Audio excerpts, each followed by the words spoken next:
Mwongozo wa kujifunza Biblia, hii ikiwa ni Machi 29 mwaka 2026, siku ya Jumapili. Mada inasema hali yetu. Je, umewahi kujiuliza Yesu angesema nini kama angeelezea uhusiano wako naye sasa hivi? Pengine angesema ni imara, au kwamba umekuwa imara zaidi huko nyuma. Je, umewahi kujiuliza Yesu angesema nini akielezea juu ya watu wake katika siku hizi za mwisho? Katika Ufunuo sura ya 3 ya 14 hadi 22, Yesu kwa hakika anaielezea. Anaanza kwa kusema kwamba yeye ni shahidi aliye mwaminifu na wa kweli, mwanzo wa kuumba kwa Mungu. Ufunuo sura ya 3 ya 14. Shahidi mwaminifu na wa kweli hasemi uongo, bali husema wazi na kwa uaminifu. Soma Ufunuo 3:14 hadi 17, ambapo Yesu anaelezea hali ya kiroho ya watu wake leo. Je, maandiko haya yanakuelezea wewe binafsi kwa usahihi kiasi gani? Bwana Yesu anatuambia Wakristo katika siku za mwisho kwamba anatujua. Sisi si moto au baridi, kwa sababu kutokana na mtazamo wetu hatuhitaji chochote. Siku na majuma hupita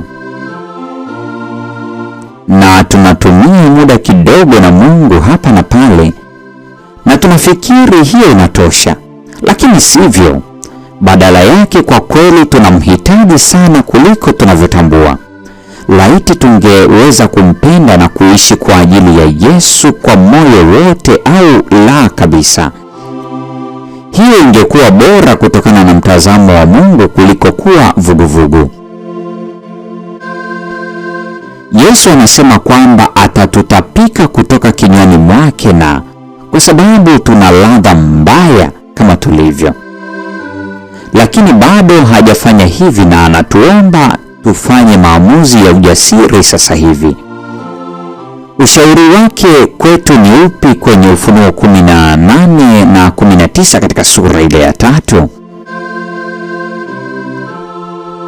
Katika nyakati za kale, kununua kitu kulimaanisha kubadilishana au kubadilishana bidhaa. Hapa Yesu anakaribisha zoezi la kubadilishana. Hali yetu ya kutojali, kubadilishana na dhahabu yake na mavazi yake meupe na dawa yake ya macho. Anataka kutufanya matajiri machoni pake.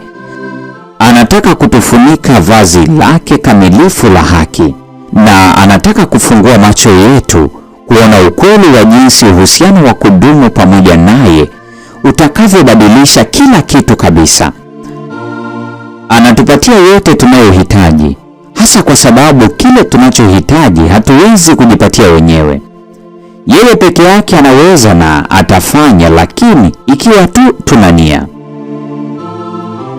Ikiwa unaumia kujitazama mwenyewe na hali yako ya kiroho, ni tumaini gani unalopewa katika aya hizi za leo? Hii ni Machi 29, mada ikisema hali yetu.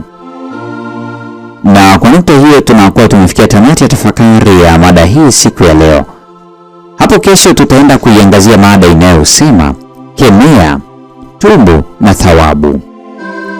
Neema ya Bwana wetu Yesu Kristo, pendo la Mungu na ushirika wa Roho Mtakatifu dumu kwa pamoja nasi sasa na hata milele. Amina.